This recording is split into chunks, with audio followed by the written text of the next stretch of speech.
Este es un mensaje del pastor Darren Roberts, traducido y predicado para todos aquellos que hablan español, desatando la verdad del Evangelio de Jesucristo a un mundo perdido para la gloria de Dios. Qué tiempo más maravilloso para estar juntos y reunirnos para el domingo de resurrección y cantamos apropiadamente en canciones tipo himnos sobre el Rey resucitado. En lo que respecta a nuestro tiempo, hoy vamos a comenzar el capítulo 7, Daniel, del libro de Daniel. Así que por favor, abran sus Biblias en Daniel capítulo 7. Y quiero darles algunos de mis pensamientos por qué estudiar y predicar en el domingo de resurrección acerca de Daniel 7 en la Pascua. Bueno, Daniel 7, como van a ver en un momento, es una imagen del futuro. De hecho, si no eres cristiano y escuchas mi voz y estás aquí y algún familiar te trajo o algún amigo y veniste a la iglesia para estar con tus amigos, estoy tan contento que estés aquí y me escuches, porque estoy a punto de mostrarte el final. El evento más actual que está pasando lo puedes encontrar no en las noticias, sino en Daniel 7. Es como un momento de regresar al futuro. Y estoy tan emocionado porque nos va a mostrar a nosotros los cristianos una imagen de lo que finalmente se logró cuando el Hijo del Hombre, Jesucristo, fue crucificado y resucitó. Y necesitamos buenas noticias, ¿no? Necesitamos recordatorios constantes de buenas noticias. Vivimos en un día en que los titulares son francamente deprimentes. Y necesitamos los titulares de la Biblia que nos habla de los eventos actuales y nos da una esperanza, porque si leemos lo que está delante de nosotros, si vas a alguno de los sitios conservadores de las noticias o el periódico, o inclusive si lo miras en tu teléfono, no pasa mucho tiempo cuando te das cuenta que es absolutamente deprimente lo que pasa en el mundo. Por ejemplo, lo que pasó esta semana es algo trágico. Nuestro comandante y jefe declaró ayer día que hoy, 31 de marzo de 2024, domingo de Pascua, sería el Día Nacional de la Visibilidad Transgénero. Y este es el discurso que dio. Dijo, hoy mandamos un mensaje a todos los estadounidenses que son transgénero. Eres amado, eres escuchado, se te entiende, perteneces aquí, eres parte de Estados Unidos y en toda mi administración.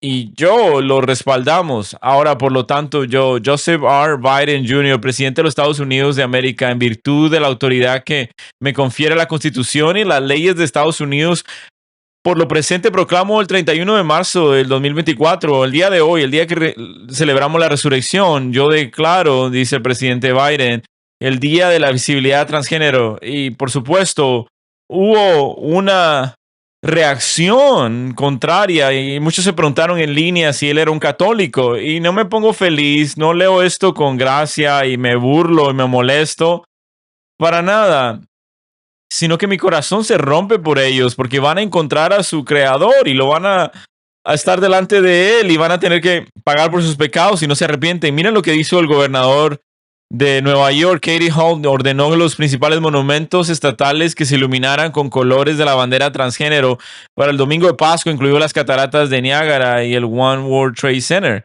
en Nueva York. Inclusive vemos que el CDC pudo darnos todos los datos de la industria del aborto desde 1970, cuando se pasó la ley de Roe versus Wade acerca del aborto. Han habido más de 63 millones de bebés asesinados por el aborto.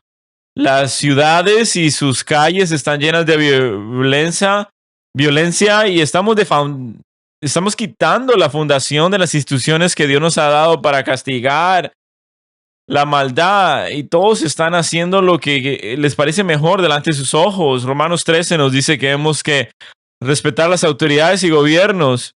Y están todas estas ideas, ideologías que son doctrinas de demonios y están en contra de Dios, como el secularismo. Históricamente, estaba viendo en mi librería que tengo dos volúmenes de teología de la Universidad Princeton y Oxford, que en un momento fueron luminarias al mundo y ahora están en contra de los principios bíblicos.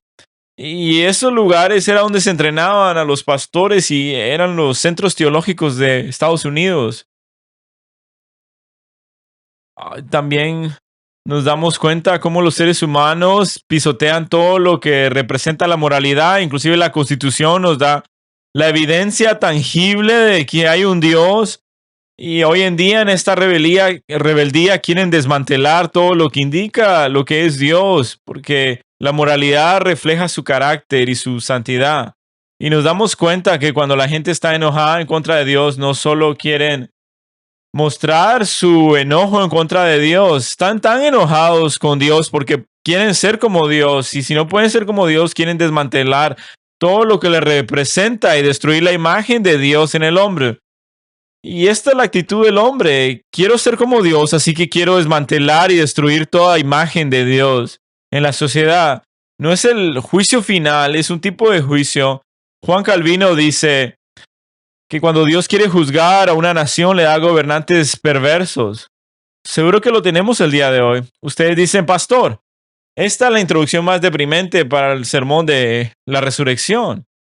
¿Por qué traes delante de nosotros la caída de la humanidad, la bancarrota de nuestros días, la anarquía de nuestros días? Bueno, amados, es la realidad, el punto. No quiero subirme en una tribuna política.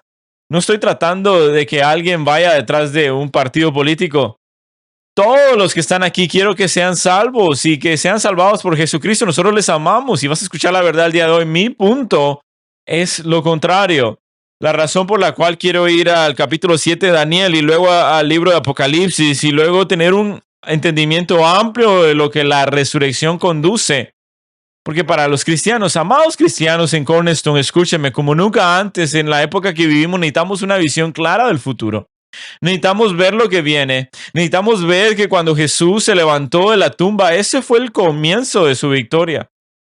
Cuando Jesús se levantó de la tumba, sí fue un logro, claro que sí, fue un logro personal para ti, para mí. Y te digo, Él se ha levantado. Dice, sí, en verdad, Bill me dijo eso.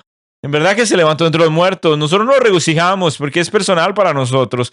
Porque Cristo murió y resucitó. Estamos unidos con Él en su muerte. Piensa en esto, unión con Cristo, su resurrección.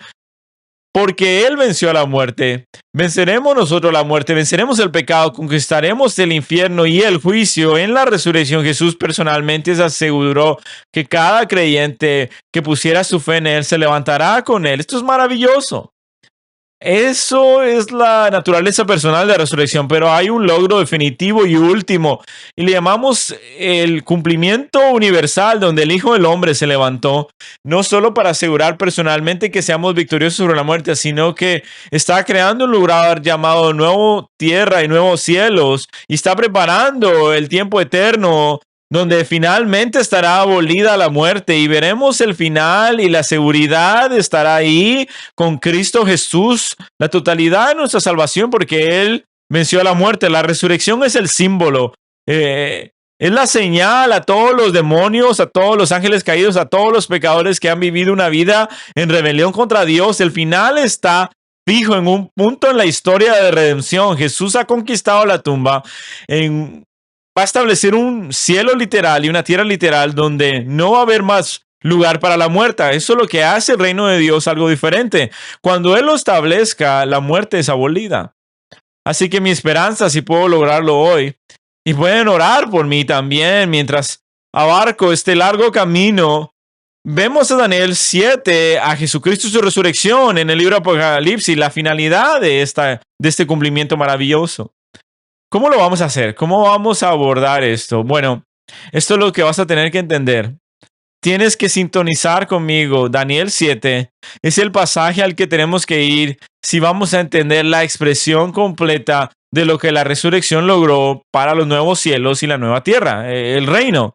Porque en Daniel 7 hay un personaje y este personaje es el Hijo del Hombre. Y si lees tu Nuevo Testamento y lees los Evangelios 88 veces en los Evangelios, el Hijo del Hombre es mencionado. Esta frase se menciona en los Evangelios, en el libro de los Hechos y en el libro de Apocalipsis. Se hace referencia a este pasaje, Daniel 7. Así que vas a tener que ver esto y creo que puedo ayudarte a ver la conexión entre el Hijo del Hombre en Daniel 7 y el Hijo del Hombre que se levanta de la tumba y lo que significa para nuestro futuro.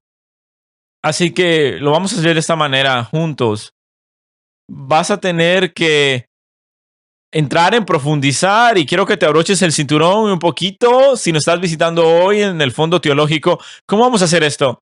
Voy a mostrarte cómo la muerte y resurrección de Jesucristo está directamente relacionada con el papel del Hijo del Hombre en Daniel 7. Cómo la muerte y resurrección de nuestro Señor Jesucristo está directamente relacionada con el papel de Daniel 7. ¿Cómo lo vamos a hacer eso? Vamos a responder 3 preguntas y cada una de esas preguntas va a ser una respuesta corta, pero vamos a tener más detalles. Y estas son las 3 preguntas que voy a responder en nuestro tiempo. La primera pregunta que voy a responder es esta. ¿Qué nos enseña Daniel 7 acerca del Hijo del Hombre? No puedes entender el resto del hombre, del Hijo del Hombre que resucitó si no entiendes Daniel 7. Esa es la primera que voy a hacer. Voy a enseñar acerca del Hijo del Hombre en Daniel 7 y eso es lo que va a ocupar todo nuestro tiempo. Así que no te asustes ni tengas pánico porque voy a seguir avanzando. La pregunta número 2, y esa está la pregunta que voy a responder. ¿Por qué Jesús conecta repetidamente su muerte y su resurrección con la condición de Hijo de Hombre que nos habla en Daniel 7? Sí, es lo cierto. En el Nuevo Testamento vamos a ver que cada vez que Jesús habla de su muerte y su resurrección, Él se llama a sí mismo el Hijo del Hombre. Así que voy a mostrar por qué Jesús se conecta a sí mismo con Daniel 7 y la resurrección. Y número 3, tercero, para responder esta pregunta, ¿cómo debe afectar nuestra comprensión de Jesús, nuestro entendimiento de Jesús como el Hijo del Hombre resucitado y la forma que vivimos? Y vamos a ver cómo el Hijo del Hombre en Daniel 7 y vamos a ver cómo Jesús habla del Hijo del Hombre en el Nuevo Testamento y cómo vemos vivir en la luz de esto. Daniel 7, la primera pregunta. ¿Qué es lo que nos enseña Daniel 7 acerca del Hijo del Hombre? Bueno, obviamente estamos saltando a la mitad de un libro que probablemente estás familiarizado, escrito por Daniel en el año 605 antes de Cristo. Si conoces el periodo de la nación de Israel, no era un lugar bueno para ellos, estaban en la diáspora, habían sido repartidos a las 10 tribus en el imperio greco-romano y también en el imperio babilónico, estaban en Babilonia. Daniel y los jóvenes inicialmente fueron traídos ahí. Sadrach, Mesach y Abednego. Probablemente estás familiarizado con los primeros 6 capítulos de Daniel porque son gran parte de la historia. Daniel 7 dobla la esquina y el resto de este capítulo hasta Daniel 11 son realmente visiones y profecías. Y cuando llegamos a Daniel 7, Daniel ya no es un hombre joven, él tiene como 70 años cuando ve esta visión. Y podrías hacer la pregunta, si Daniel 7 es una visión, ¿cuál es la visión y de qué se trata esto? Es la visión acerca del futuro. Como dije, si no estás familiarizado con el futuro, estás a punto de ver hacia dónde nos dirigimos, hacia dónde va la historia de la humanidad. Pero lo que quiero que veamos es por qué Dios en este momento de la historia de Israel le da una visión acerca del futuro, de lo que va a venir. Bueno, la respuesta es esta. La nación de Israel nunca había estado en un momento más sobrio en su vida como nación. Estaban propensos a pensar de que Dios los había abandonado y propensos a que estaban desamparados y que no había más esperanza. ¿Y cuándo Dios va a poder cumplir sus promesas? Y John MacArthur dice, la tierra estaba en ruinas, el templo fue destruido, sus muros fueron derribados, era casi inexistente. La pregunta era, ¿Dios nos ha abandonado? En medio de ese tipo de momento, Dios les da esperanza en medio de su desesperanza. Y eso es lo que espero que hagamos en este día. Vivimos en un tiempo desesperanzados y vemos en nuestra cultura cuando vemos hacia el futuro. Si eres un creyente nacido de nuevo y crees que Jesús se levantó entre los muertos y que Jesús es el Hijo del Hombre que Él profetizó, hay tanta esperanza, hay tanto para ver al futuro. Ese es el contexto. Ahora saltemos al capítulo 7 y miremoslo. Miremos capítulo 7, 1 y 2. Y tenemos la imagen de la visión. En el año primero del rey Belsasar de Babilonia, Daniel tuvo un sueño. Y noten lo que dice, que él vio un sueño y visiones en su mente estando en su cama. Entonces escribió el sueño y lo relató el resumen. Vemos el verso 2. Dice que él habla de la visión.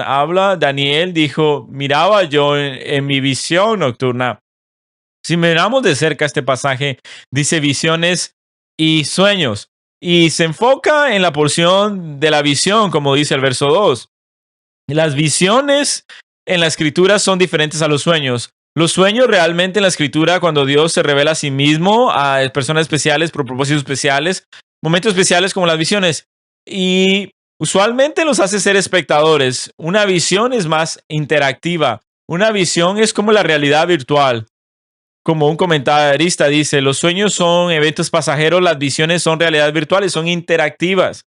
Y entonces lo que vemos en esta visión, si nos colocamos como Daniel, él no solo está viendo algo que sucede, él está mirando más y más cerca lo que está pasando y está interactuando con este ángel en la visión. De hecho, noten, la intensidad de la visión crece. Miren el verso 7 y él dice, después de esto, seguí mirando. Verso 9, seguí mirando. Verso 13, seguí mirando. Y miremos en el verso 21, seguía buscando, seguía observando. ¿Qué es lo que nos dice a nosotros? Bueno, en este punto de la escritura de Daniel, que estaba escrito en arameo y partes en hebreo, nos está hablando y comunicando en el lenguaje que era más interacción e intención. Mientras más me envuelvo en esta visión, estoy hipnotizado y emocionado y absolutamente aterrorizado de lo que estaba pasando en esta visión. Hipnotizadora y aterradora. ¿Y qué es lo que está viendo? ¿De qué se trata? Bueno, el verso 3 del capítulo al 7, no vamos a tener tiempo para verlo todo, lo puedes estudiar después. Pero miren, está hablando acerca de 4 reinos perversos, inicuos, en contra del futuro reino de Dios. Tienes 4 reinos inicuos y de forma última Dios va a establecer su reino con su Hijo y que nadie va a poder oponerse a ese reino. Y en el verso 3 al 7 nos habla acerca, verso 3, el imperio babilónico bajo Belsasar, el segundo es Mero-Persa, y el imperio griego de Alejandro Magno. Y te animo a que vayas a estudiar todo eso. Nuestro enfoque en esta noche, en esta mañana, es el cuarto reino. ¿Pero por qué el cuarto reino? Porque es lo que significa el nombre de nuestra iglesia, la piedra angular, Cornerstone. Y está hablando de un momento terrorífico. Verso 7. Y está escrito como una bestia o animales nocturnos depredadores que están buscando cazar a sus víctimas. Después de esto seguí mirando la visión nocturna. He aquí una cuarta bestia terrible, espantosa de gran manera, fuerte, que tenía enormes dientes de hierro, devoraba, desmenuzaba y hollaba los restos con sus pies, y era diferente con todas las bestias que le antecedieron, y tenía 10 cuernos. Y piensa en esto, son 10 futuros líderes que van a venir en un gobierno mundial. Verso 8, mientras yo contemplaba los cuernos, y aquí otro cuerno, uno pequeño surgió entre ellos, y los 3 primeros cuernos fueron arrancados delante de él. Y aquí este cuerno tenía ojos como los ojos de un hombre y una boca que hablaba con mucha arrogancia. ¿De qué está hablando acá? Está hablando de un futuro reino terrorífico que va a ser absolutamente agresivo, de una manera como un predador que destruye a sus víctimas. Y noten, si te preguntas esto, ¿cómo sabemos?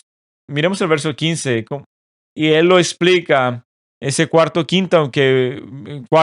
reino que vio.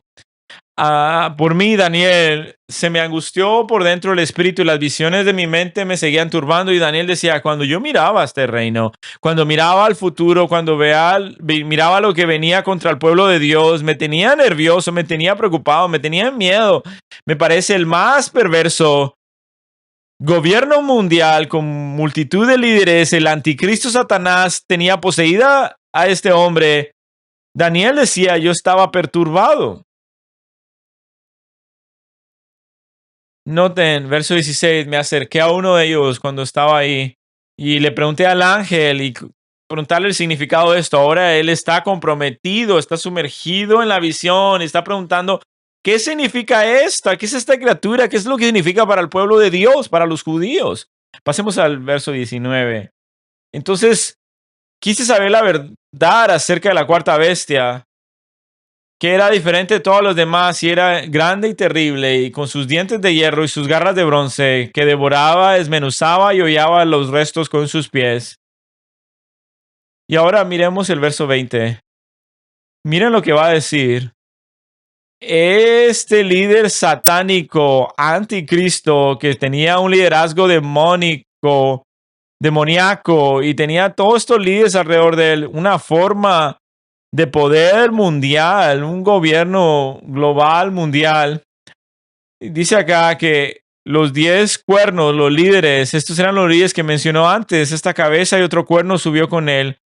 Y con ellos tenían ojos y boca que profería grandes jactancias y que era grande en apariencia que sus compañeros. Decías, ¿y por qué está tan preocupado? ¿Por qué tiene tanto miedo? Porque lo siguiente que vio fue este gran y malvado gobierno mundial con sus 10 líderes, este anticristo tipo de persona, esta bestia malvada, el maligno Satanás dirigiendo esta supuesta búsqueda triunfal para gobernar el mundo y eliminar a Dios, van tras el pueblo de Dios. Esta criatura furiosa y espantosa, este super depredador, sale a cazar. Verso 21, seguí mirando y ese cuerno estaba librando una guerra contra los santos. Y prevalecía, y lo que le aterrorizaba a Daniel es esta imagen del futuro de un gobierno inicuo entre estos líderes que lo dirigía, que iban a levantar, y iba a parecer que los santos estaban perdiendo. Va a parecer que el pueblo de Dios estaba perdiendo. Va a parecer que el pueblo de Dios y los santos estaban siendo dominados por la iniquidad. Y se iban a preguntar, ¿será que podemos salir de esto? Y miren el verso 25. La arrogancia y el orgullo de este inicuo. Y él proferirá palabras contra el Altísimo. Este líder va a burlarse en contra de Dios y afligirá a los santos del Altísimo. Los va a perseguir, los va a ejecutar, los va a poner en prisiones, los va a matar. La persecución está garantizada en el futuro.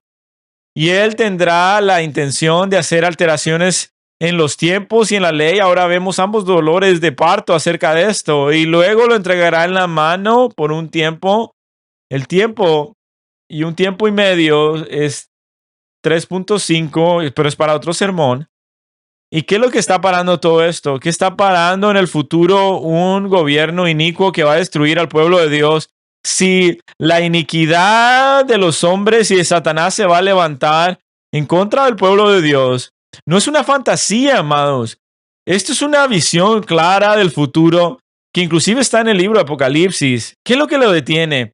¿Con qué termina? ¿Cómo no iba a ganar este gobierno cuando todo es tan malvado? Este imperio de líderes malvados. Bueno, hay otro reino que lo va a pisotear, que lo va a parar. Verso 22. Hasta que en el antiguo de día se hizo justicia a favor de los santos del Altísimo. Y ahora estás en un tribunal, en una corte, en una sala de corte. Y ahora voy a resumir porque no hay que temer. El anciano de días, que es Dios Padre, vino y el juicio pasó en favor de los santos del Altísimo. El Padre deliberó sobre el caso.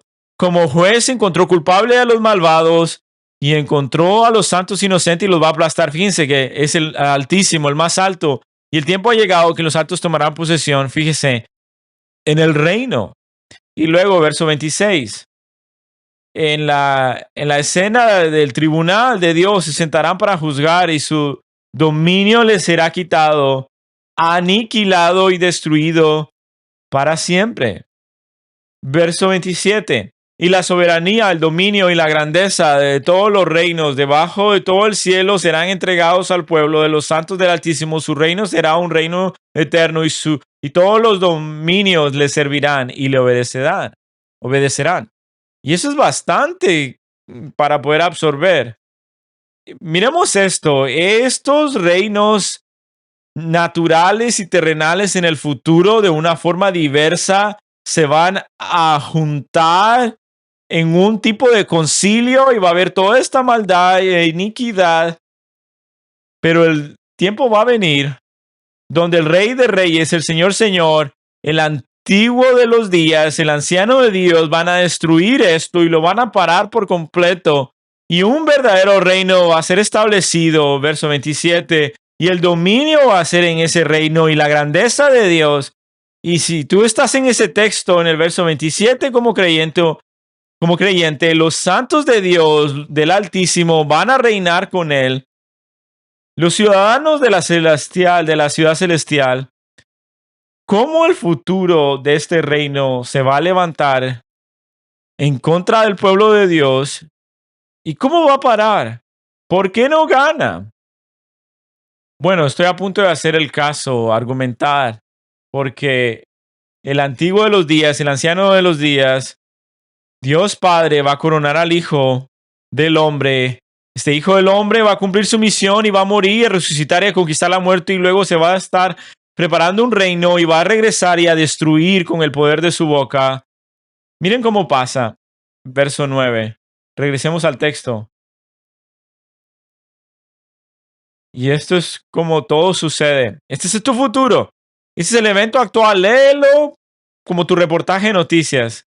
Seguí mirando hasta que se establecieron tronos y el antiguo de días se sentó. Noten, habían tronos. Está hablando de reino. Está hablando de rey. Vamos a hablar de esto en un momento. Y dice que el rey está sentado en el trono. Este rey, el anciano de días, el antiguo de días, él no está preocupado, no está en pánico. El anciano de días no está en el cielo mordiéndose las uñas diciendo, no, parece que van a ganar. O no, es un mal reino perverso y espero detenerlo. Una bestia terrenal. No, él está sentado en el trono y significa que está a punto de liberar y traer juicio de forma soberana. Y miren el título. El anciano de días, el antiguo de días. Amamos las canciones que tienen este título y lo cantamos. Pero ¿sabe lo que significa? Cuando cantamos y decimos el anciano de días, el antiguo de días, ¿sabes explicarlo? Cuando Dios se da a sí mismo este título. Es un título de Dios Padre y con propósito y es la única vez que habla de Dios el Padre que se denomina a sí mismo como el antiguo de días. Probablemente asumimos demasiadas cosas cuando vemos este título, pero él llama a la adoración. Miremoslo de forma general. La idea hebrea Dick John es un hebreo que comunica literalmente la idea avanzado o envejecido en días. Alguien que es mayor, que es anciano. Un comentarista dice, la antigüedad de los días se refiere a un término arameo o hebreo para describir una persona que se merece reverencia y respeto. Nosotros lo entendemos, tenemos personas de otras generaciones, tenemos veteranos de la Segunda Guerra Mundial que han vivido mucho en la vida y hay gente que entran a la sala, inclusive acá, y estamos rodeados a ellos y están llenos de días. Y lo entiendes de esa manera, pero hay personas que han envejecido y han aumentado en días y te acercas a ellos y hay un peso, una gravedad, porque aprecias la cantidad de días que han vivido y han sido fieles. Entonces la idea del anciano de días, del antiguo de días, es darle a alguien reverencia y honor en función a la cantidad de días que han vivido y la sabiduría que tienen. Así que, amigos, ¿cuántos años tiene Dios? Cuidado cómo respondes esto, es fácil de ser hereje. ¿Cuántos años tiene Dios? ¿Qué tan viejo es Dios? ¿Qué tan antiguo es? Te haré la respuesta. Sus años son la eternidad. Y lo repito, no tiene 5, 8, 80 o 80,000. Él, su edad es la eternidad. Son los días de la antigüedad. ¿Cuánta más reverencia debe darse y honor que se le da a él cuando decimos que el antiguo de días debemos dar honor a todo su tiempo? Él no tiene principio, no tuvo nacimiento. El anciano de los días habla de la divinidad de Dios, de su eternidad. Y cuando Daniel está en esta habitación, en la sala de la corte celestial, ve la ponderancia de este soberano creador del universo. Toda la eternidad no es suficiente para adorar a aquel cuya eternidad aguarda. Y pensando en esto esta semana, mi corazón se quedaba perplejo y decía, qué maravilloso nuestro Señor, merece toda la adoración. Seguí mirando, miremos el texto. Hasta que se establecieron tronos y el anciano de días se sentó, verso 9, su vestidura era blanca como la nieve y su cabello de su cabeza como lana pura. Esa está hablando de la pureza, de la santidad en su vestimenta y la santidad en su cabello. Está hablando de la santidad del antiguo de días que es puro e inmaculado. Y quiero que noten algo en el verso 9 y 10. Él está en una nave, no solo está en un trono.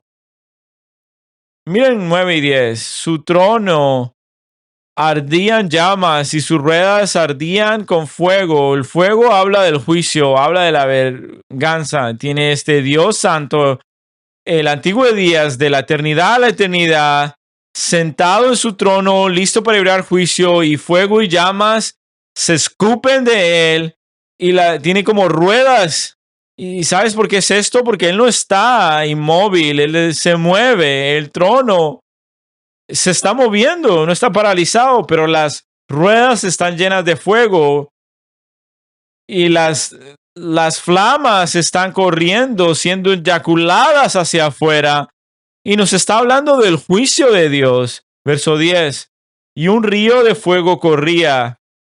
Y recuérdense, las flamas hablan del juicio y la justicia. No es un río de agua o de vida, sino esta es una lava ardiendo que fluye desde su trono, y el anciano de días se cierne sobre el fuego a su alrededor. Miren esto. Medio del 10, y saliendo delante de él miles y miles los estaban asistiendo. Estos son ángeles. Y miriadas estaban delante de él, y no hay razón para no tomar esto como números literales. Así que hagamos algunos cálculos públicos muy rápido, no es mi mejor característica. Miles y miles de veces, está hablando de millones que estaban rodeando el anciano de días, y miriadas significa 10,000 a la exponencia o al exponencial. Al exponente 10,000 quiere decir tal vez 100,000 billones o millones de ángeles, un número indefinido. Y piensas, él está preocupado por algún reino terrenal. ¿Cuál sería la respuesta apropiada para entrar en una invitación como esa? Porque Daniel entra y hay 100,000 millones de ángeles rodeados, y él sale, el anciano de días, y el fuego viene debajo de él en un río de lava, y debajo de él y su cabello. Tiene que haber una respuesta. Todos deben estar callados. Como cuando el honorable juez dice, levántense, y todos se paran en silencio. Pero el antiguo de los días se levanta y todos deben estar callados. El tribunal se sentó y los libros fueron abiertos. ¿De qué está hablando estos libros? ¿Cuáles son estos? Son los libros del juicio. Son los que determinan quiénes entran y quiénes salen, que van a deliberar quién y juzgar la maldad y recompensar la justicia. Son los libros que están presentados en el gran juicio del trono blanco, donde el malvado va a ser juzgado. Y dice, el tribunal se sentó, todos se callaron. Pero hubo uno que no se cayó. Yo le llamo el abortador del infierno. Vemos el verso 11. Entonces yo seguí mirando a causa del ruido de las palabras arrogantes, porque el cuerno decía, seguía mirando hasta que mataron a la bestia. Todos estaban callados y solo había uno. Este es el anticristo del reino futuro que se va a levantar en contra de Dios y se está burlando, blasfemando en contra de él. Y yo vi a este perverso, verso 11. Y ahora esta persona fue callada, porque miren lo que dice, destrozado su cuerpo, lo echaron a las llamas del fuego. A él y todos, verso 12, a los demás de las bestias se les quitó el dominio, pero les fue concedido una prolongancia de la vida por un tiempo determinado. Así que, amados, paremos por un segundo. Ahora estás en una visión, es una visión radical. El anciano de días, el antiguo día, está en su trono. Fuego sale de medio de su trono, sale de abajo de él. Miles de ángeles están ahí, la santidad es demostrada y todos le adoran, y está a punto de coronar al Hijo del Hombre. Tienes que ver esta escena, porque cada vez que mires en el Nuevo Testamento el Hijo del Hombre, quiero que tus mentes vayan a Daniel 7, porque cuando lo dice acá es totalmente sorprendente, porque está coronando a su Hijo, a Jesucristo. Y seguí mirando las visiones nocturnas, y aquí en las nubes del cielo venía uno como hijo de hombre. Verso 13. Uno como el Hijo de Hombre venía. ¿Qué se trata de esta frase, el Hijo de Hombre? Se ha usado 80 veces en el Nuevo Testamento, pero no solo se usa acerca de Jesús. De hecho, Ezequiel fue llamado el Hijo del Hombre, Daniel también, Daniel 13. Job también es llamado el Hijo del Hombre. Muchas veces la palabra o la frase el Hijo del Hombre está hablando es un hijo de un ser humano, de un hombre. Pero no solo está hablando de esto, miren lo que dice. Hay uno como que tiene la semejanza de un hijo de hombre. Daniel mira hacia adentro y ve a alguien ahí como el Hijo del Hombre. Se parece al Hijo del Hombre, pero no exactamente como el Hijo del Hombre. Este es más que el Hijo del Hombre, tiene la forma de un hombre, parece un hombre, tiene la encarnación perfecta de la humanidad, es la imagen perfecta de un ser humano en exhibición. Pero es más que un hombre, no es solo un hombre, es como un hombre, pero es diferente a un hombre. Porque este es el Cristo preencarnado, amados. Este es Jesucristo preencarnado, entrado en la sala del trono a punto de ser coronado por su Padre. Es como un hijo hombre, en el sentido que es como un hombre, pero es muy diferente. Es el Hijo del Hombre por excelencia. Es el Hijo del Hombre en los salones de la corte de Dios. En el Nuevo Testamento la frase el Hijo del Hombre no solo se presenta en su humanidad, miremoslo acá, sino en su deidad. Miremos en el Nuevo Testamento, cuando miramos esta frase, la mayoría de veces que se utiliza, está perdonando el pecado a la diestra del Padre en las nubes. El Hijo del Hombre es el título que demuestra que Jesús es totalmente Dios y totalmente hombre. Demuestra su totalidad, la unión hipostática. Jesús aquí asume, miremos verso 13, con las nubes del cielo vino al anciano de días. A los niños les va a encantar esto. Jesús está surfeando en las nubes. Es interesante. Cuando miras las nubes, en la escritura estaban en el tabernáculo, estaban en el desierto, en el templo. Cada vez que se muestra en el libro de Isaías, cada vez que Dios se muestra, están las nubes. Pero Jesús no solo ha venido en las nubes, pero las nubes son su carruaje, las está cabalgando. Mire, Marcos 14:6, te veré como el Hijo del Hombre sentado a la diestra del Padre, viniendo sobre las nubes. Hechos 1:9-11, y cuando terminó de hablar, miró y se levantó y subió a una nube y a una nube y le quitó de su vista, y Jesús subió en las nubes y también dijo que iba a volver en las nubes. Ahora, miremos la visión. El Hijo del Hombre, puesto en las nubes, fue llevado a la sala del trono del Padre. El trono de los ancianos de días se sentó ahí en el juicio deliberado sobre las naciones perversas, y el Hijo del Hombre se acercó y el Padre lo corona. Miremos verso 14. Y le fue dado dominio, gloria y reino, para que todos los pueblos, sobre todas las naciones, y este reino va a coordinar a todo el pueblo de Dios. Y todas las naciones de todo lenguaje y etnias diferentes van a servirle. Miren lo que dice acá, y su dominio va a ser siempre eterno y no será destruido. Contrario a los reinos humanos que se acaben, cuando Jesús establece su reino como el Hijo del Hombre, va a destruir todo tipo de reino humano.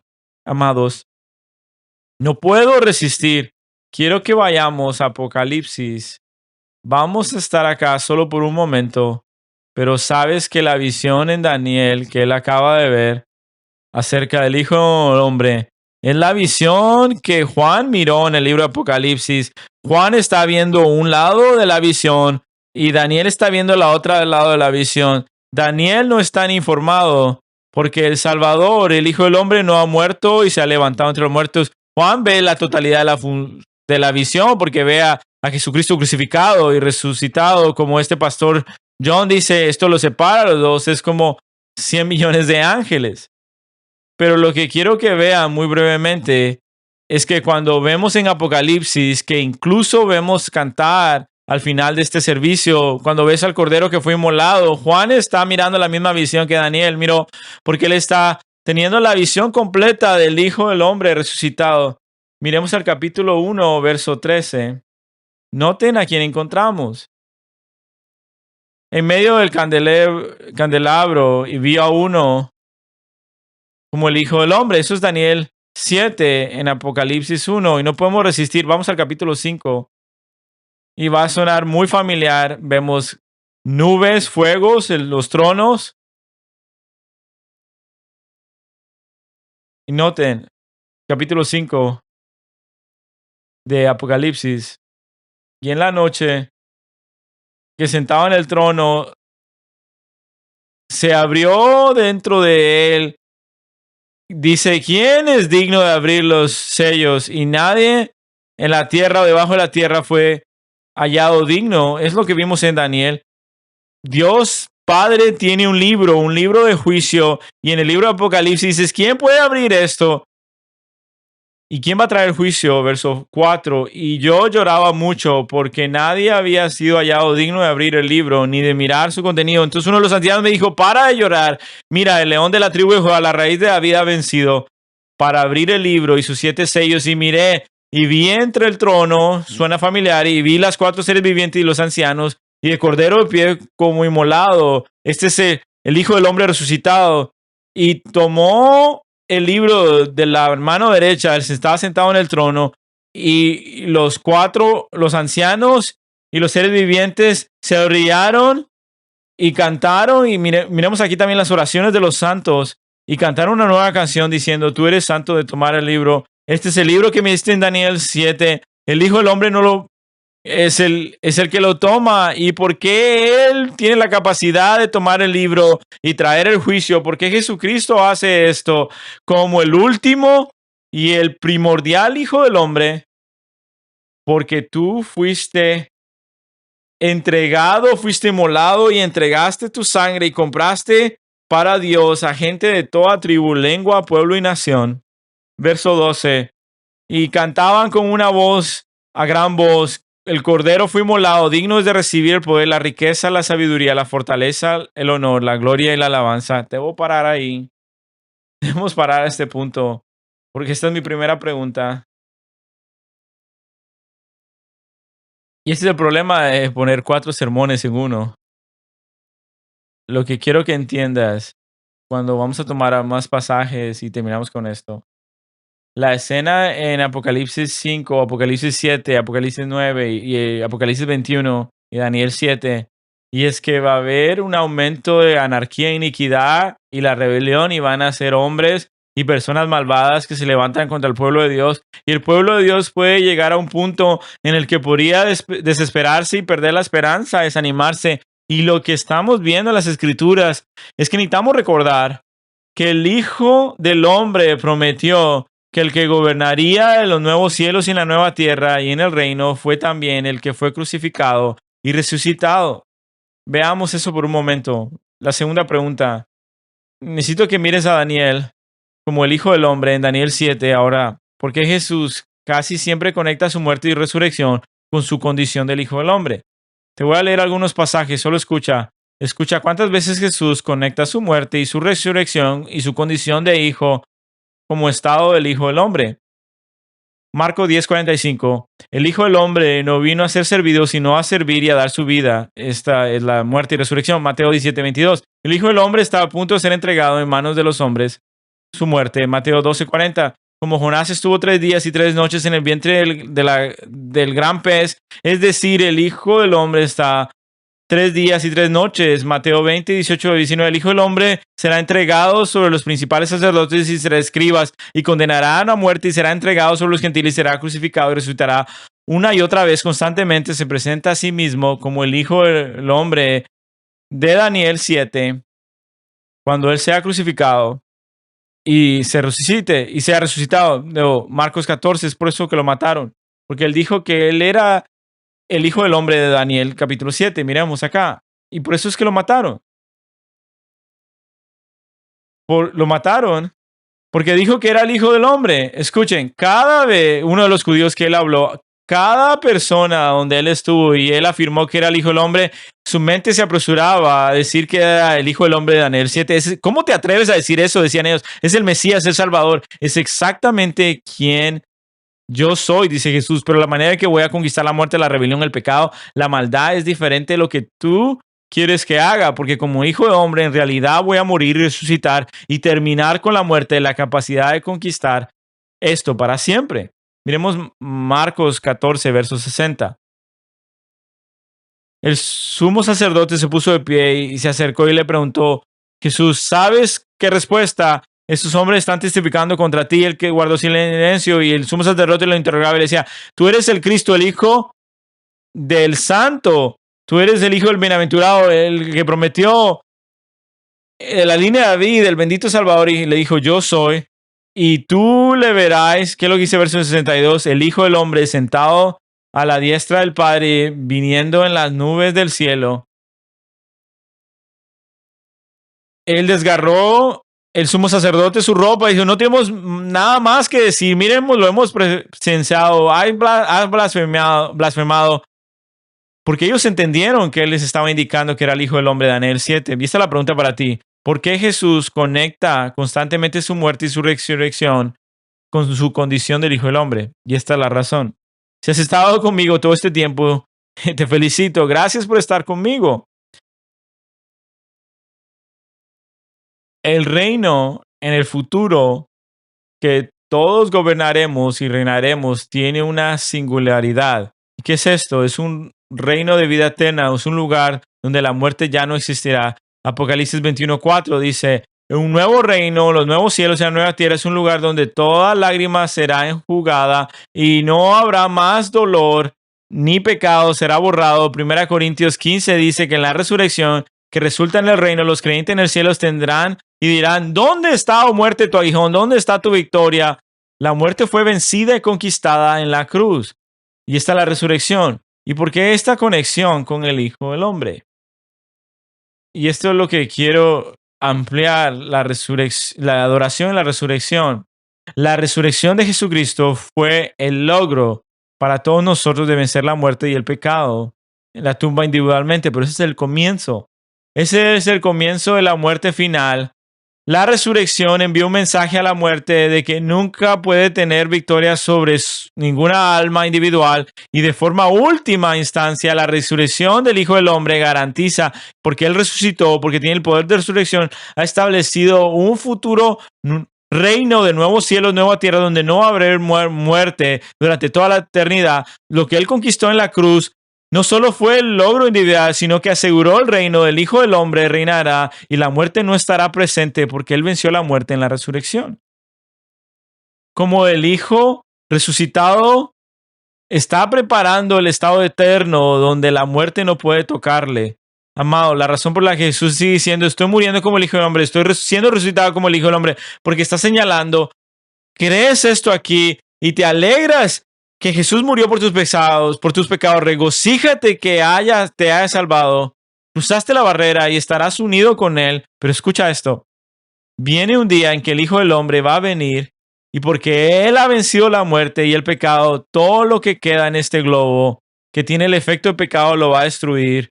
Toda persona malvada, toda cosa malvada, toda ideología perversa, toda bestia malvada, todo gobernante malvado, todo gobierno malvado, toda persona inicua, cualquier cosa que queda, que está tocada con el pecado será destruido porque el pecado lleva a la muerte y la muerte lleva al juicio y Él nos está llevando a un reino donde la muerte se ha ido y el juicio se ha ido y solo vive la vida. El Hijo del Hombre tenía que resucitar como el Hijo del Hombre, asegurando no solo el logro de su primera venida, sino en su segunda venida. Él regresará como el Hijo del Hombre otra vez y terminará lo que comenzó cuando venció a la muerte en la resurrección. Cuando ustedes se regocijan por la resurrección y se emocionan, quiero que adoren al Señor pensando en esto, verdaderamente ha resucitado, amén.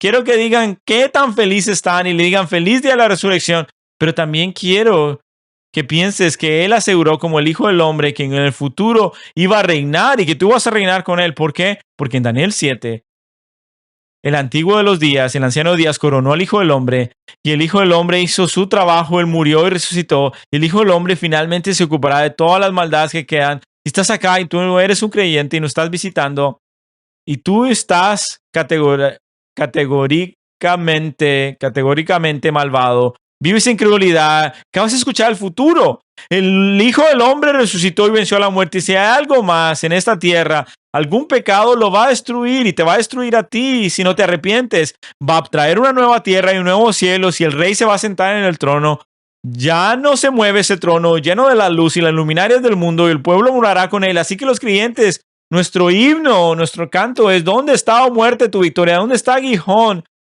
tu efecto? El Hijo del Hombre murió por nosotros en seguridad. Y si tú eres creyente, acabas de ver el futuro y es una ofrenda de misericordia para ti. Quiero decir que hay un día en la iglesia, en ese lugar, vamos a estar y va a ser maravilloso. La muerte abolida, vamos a estar con el Hijo del Hombre eternamente, con la vida eterna. Ya no va a haber más muerte. Pero si no lo elijo a Él y no lo sigo a Él y vivo para mí mismo y me exalto a mí mismo y amo la maldad y me uno a la ideología malvada y vivo en rebelión ahora o después, Él va a tratar con tu pecado. Juan 5 dice que Él va a abrir las tumbas y va a traer tu espíritu, lo va a unir a tu cuerpo de resurrección y en el juicio final, donde pondrá la muerte en su lugar una vez por todas en el infierno, en el lago de fuego. Y es un lugar donde ya no va a haber más muerte porque no vas a poder escapar de la condición de condenación. Y esto que volvemos al futuro, acabas de ir al futuro y viste el final. Y ahora estás conmigo sentado acá, escuchando mi voz, diciendo, ¿qué vas a hacer con el Mesías? Qué fantasía, puedes decir esto, un hombre que viaja en las nubes, un Salvador que se levanta a la tumba vacía. ¿Qué vas a hacer con esto? Bueno, puedes burlarte como muchos que se burlan de Daniel 7 y levantar tus manos en contra de Dios. Pero lo que te estoy mostrando a ti, Él ya está en el futuro. Y es difícil el dudar de la palabra de Dios. No es una ruleta rusa, no es bueno hacer eso. El creyente, cuando Él murió en la cruz por ti, como el Hijo del Hombre, murió para vencer a la muerte de una vez por todas, para preparar un lugar para ti, un lugar de vida, no de muerte, en los nuevos cielos y la nueva tierra. Regocíjate en eso, en la Pascua, regocíjate que te salvó de tu pecado y ha preparado en la resurrección un lugar futuro, como el Hijo del Hombre en Daniel 7. Como vemos nosotros en Apocalipsis 5, ¿quién es digno? Literalmente vamos a la visión de Juan, vamos a cantar como cristianos, sí.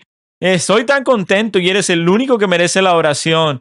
Y Señor, voy a adorarte durante toda mi vida, durante la nueva tierra, el nuevos cielos y en la eternidad, porque compraste mi resurrección y me lo dijiste en Daniel 7 y en Apocalipsis. Todo lo que quiero hacer es adorarte a ti. Que ese sea el caso. Y si no ha sido así, oro al Señor que te salve, arrepiéntete de tus pecados y tú puedes ver la misericordia y la oferta de Dios. Oremos. Señor, gracias por este tiempo. Gracias porque la resurrección aseguró individualmente la victoria sobre la muerte y aseguró la victoria eterna como el Hijo de Hombre que murió y resucitó en lugar nuestro. No hay más muerte. Venciste a la tumba. Gracias por el Hijo del Hombre que erradica toda maldad, erradica toda rebeldía. Y si hay alguien aquí hoy que no te conoce, oro que lo reconsidere. Qué terrible destino será enfrentar al anciano de días y al Hijo del Hombre en la sala del trono de la justicia. Qué día tan aterrador será para él, pero qué tan misericordioso el Señor para el creyente, porque por la resurrección su futuro está asegurado en el nuevo cielo y en la nueva tierra, donde no va a haber más muerte, lágrimas ni llanto. Necesitamos esperanza. Vivimos días sin esperanza, Señor. No podemos mirar al mundo, pero el futuro es emocionante contigo. Y te damos gracias, Señor, por esta meditación del domingo de resurrección. En tu nombre oramos. Amén. Para más información sobre esta enseñanza y otros recursos, puede dirigirse a nuestro sitio web cbckaty.org.